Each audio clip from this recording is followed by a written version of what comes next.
Got everybody. I'd like to call to order what is the date? November 18th, 2025 Health and Education Committee. And I think tonight we have a relatively light agenda, which is a blessing to have that on occasion. Let's begin with calling the roll, please. Commissioner Oliver? Present. Commissioner Davidson? Here. Commissioner Wilson? Here. Commissioner Boyd? Here. Commissioner McMurray? Here. Commissioner Gooch? Present. Chairman Dodd? Present. We have a quorum. Thank you.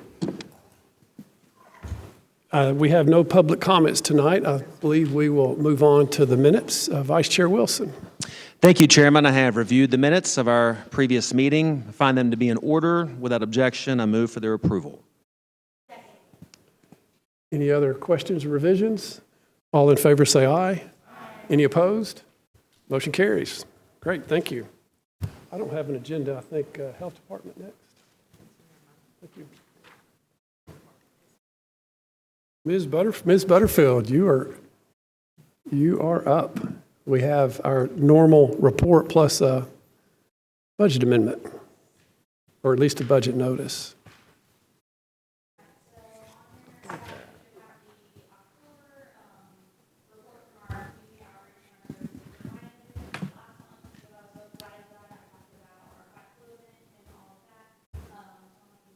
Hang on a minute, Sydney.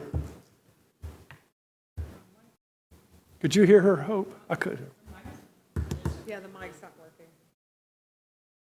Phil, hand her your mic, please. Sorry, Ms. Butterfield.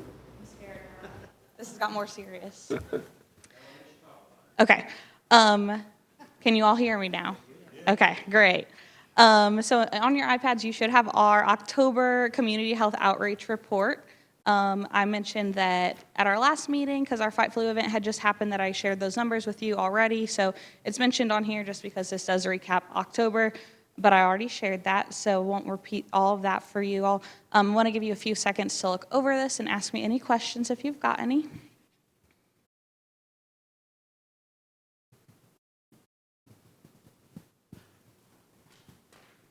Did you say, have you had the coat giveaway yet, or it's not ongoing? Yes, that was in conjunction with our Fight Flu event on October 21st, and we gave out 193 coats and many more sweatshirts on that day. That's what I was going. Perfect. Thank you.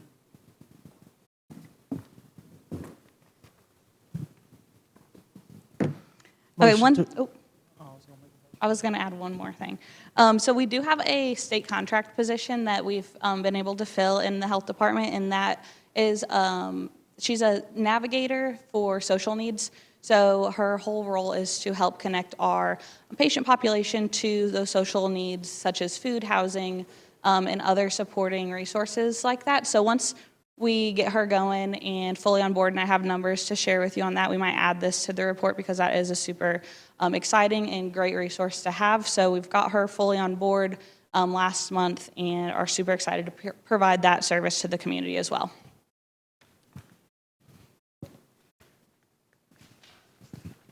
Make a motion to approve.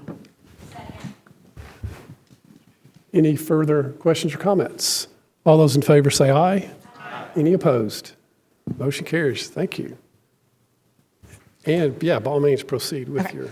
And then the second thing I have for you all is our local health services grant amendment, which is the contract grant that I brought to you a few months ago for approval. And this is just amending it to increase for the salary increases that the county approved. So we are increasing this grant contract with the state, between the state and the county, by $140,100 for this current fiscal year. This is the standard process. It happens. There's a delay because of how long it does take to get all those numbers back to the state and then the contract ready to be executed. But if you all have any questions, I'm happy to answer them. So this secures the budget you had previously done. This just secures it and locks in the revenue. It increases the set amount that was on the previous one for the pay increases that the county implemented on July 1st. And it's not effective until it passes through the process from here to the mayor's office. Is that a question or a statement? Mr. McMurray. And roughly, how many employees does this kind of cover? I believe that there are about 30 employees on this contract. Thank you. The last page, it looks like, has a pretty good employee list. Yeah, it's on the last page of that document. Thank you.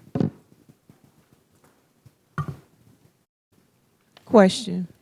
Yes, ma'am. Mr. Chairman, can you repeat what you just said relative to the paper trail or the process? Just reading some of the front pages of the document, it just says that the grant can't be awarded until it passes through proper channels. So the state has to have us approve it tonight, and then I assume it goes to the mayor's office.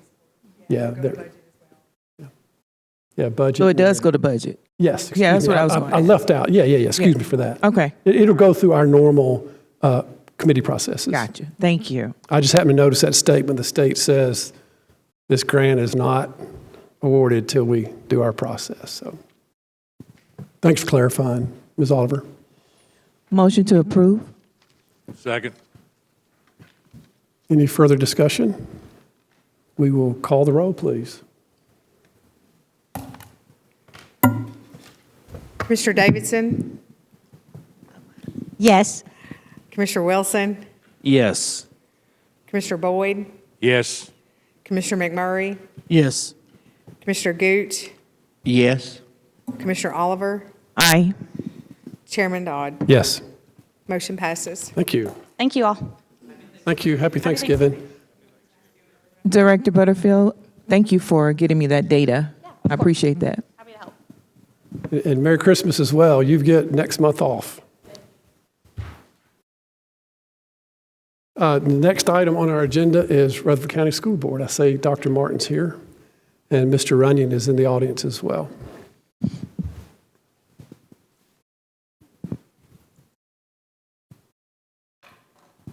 Good evening. I am here on behalf of Dr. Sullivan. We have a board work session tonight. So Kay Martin, Deputy Superintendent for Rutherford County Schools. We have one simple amendment for you tonight. This amendment increases budgeted fiscal year 25-26 Fund 141 revenue and expenditures to recognize the TISA on behalf payments. These payments are fund generated for students under TISA, but not issued to the LEA. They are paid directly to the state for specific items such as state portion of charter school payments, education savings account, individualized education accounts, and juvenile detention centers. The Department of Education requires the LEAs to report these payments in their financial statements and will provide the amounts at year end. This is a budget neutral amendment and does not provide any net gain or loss to the general purpose school fund. The amount of this budgeted entries is $4,017,240. Thank you, Dr. Martin.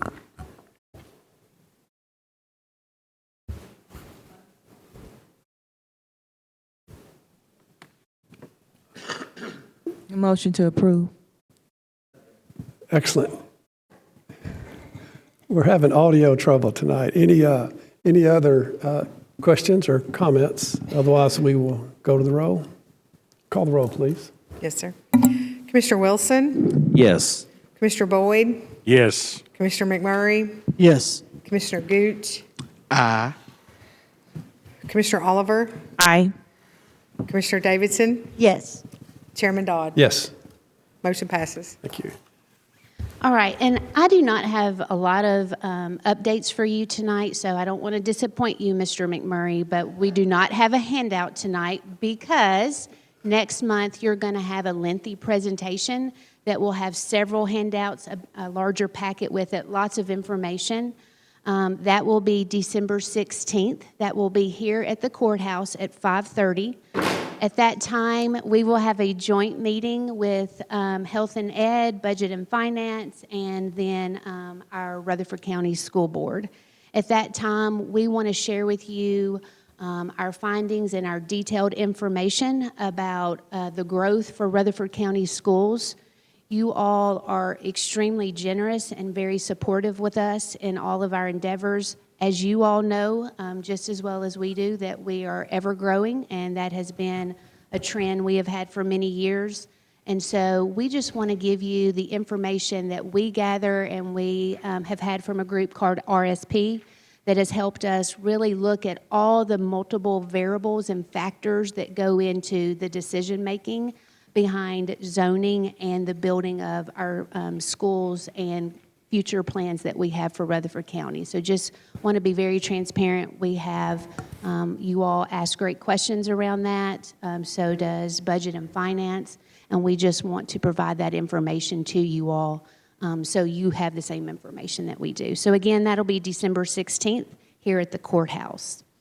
Our enrollment, we have increased slightly since I've seen you in October.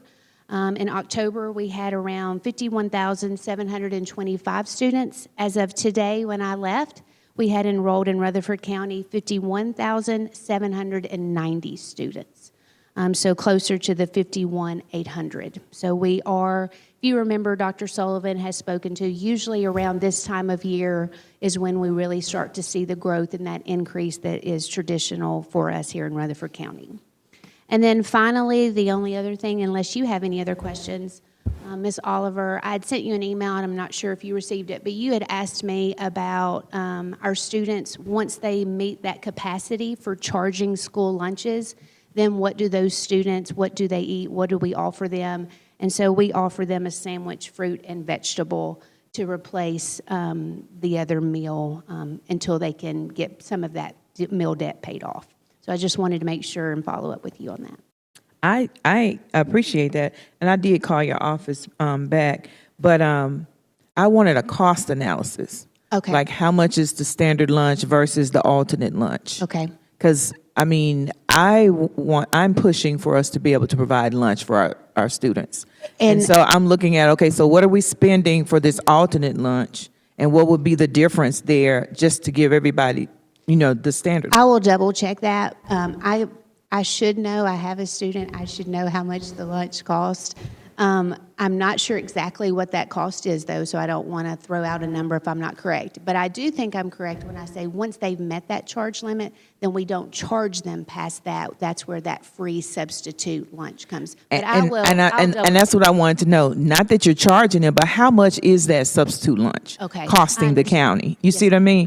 Versus what we pay for just a standard lunch. Yes, ma'am. All right, Absolutely. thanks.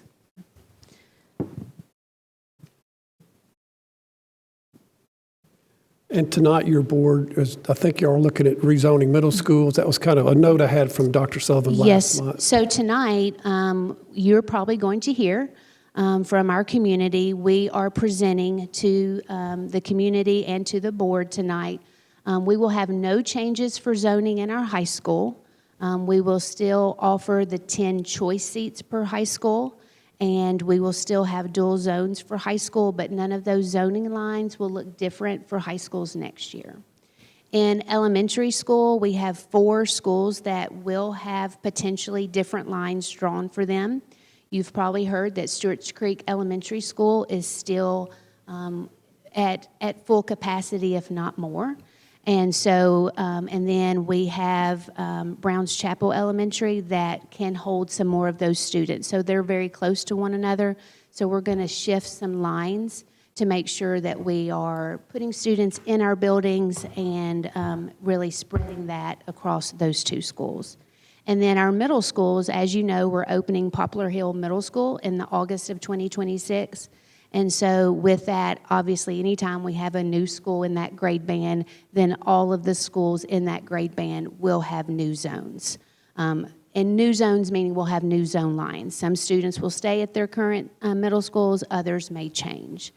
And so tonight, they are getting the presentation. Our board members, they are receiving the presentation of what those zones look like. And then on Thursday night, we'll have an opportunity for the public to make comment on those zones. And hopefully, we're hoping on Thursday night we'll make the board will make decisions on those zones. This Thursday? This week? Yes, sir. Thursday night is our goal. So, Okay. And of course, that may change. And a big part of December, our agenda is enrollment and rezoning. And I think I'll say this wrong, but your rezoning consultant will be here as well. Their Yes. acronym is PPL? RSP. Oh, you mentioned them earlier. Yes, So and RSP will be here, y'all, so on December the 16th. They'll be the one that's sharing the information with you. Of course, Dr. Sullivan will be here, and he'll be able, I've called him Rain Man. He can answer, he's been dissecting into these maps and really analyzing them and giving them feedback. But RSP, his name is Rob, that will be presenting to you. And again, he's going to show you what he has found. He's going to show you what he's suggesting. But really, I'm interested for you all to see all the different variables and all the different research and study that goes behind these decisions. We're not just, shooting darts, but really using lots of different factors to make the best decision that we can make regarding these zones, knowing no zones are perfect. Yes, sir, Mr. Boyd. Is that the same company that presented the zones before? Yes, sir. The last time that we did the rezoning for the elementary and the high school. If you'll recall how impressive they were when I went to the town hall or the zoning meetings at the various schools, if you went to your zone, I was pleased with the abundance of information. It would not be something we could do without a consultant, so. Is there any information that you think you would have available and it would be prudent to get out to us as soon as possible? Granted, you can't necessarily have your whole presentation, but if we could absorb any of the data before. Absolutely. Our goal, depending on when the board makes their final decisions, our goal is to have that to you a week or two in advance of that meeting on December 16th. Excellent, thank you. Thank you. And I don't think there's a motion required for this part of the night. Thank you, Dr. Martin. Mr. Runyon, I believe you have an amendment. Oh, we did. I'm sorry, Ms. Commissioner Oliver. It went so fast and smooth. I'm ready for more. Chairman, my mic was taken from me. That's Oh, probably it's back now. Take his mic. swifter tonight. So I'm pretty sure that was a plan, that this mic did not work from Commissioner Gooch. That's great. Is there any other business? If not, I'll entertain a motion for adjournment. So moved. We are adjourned.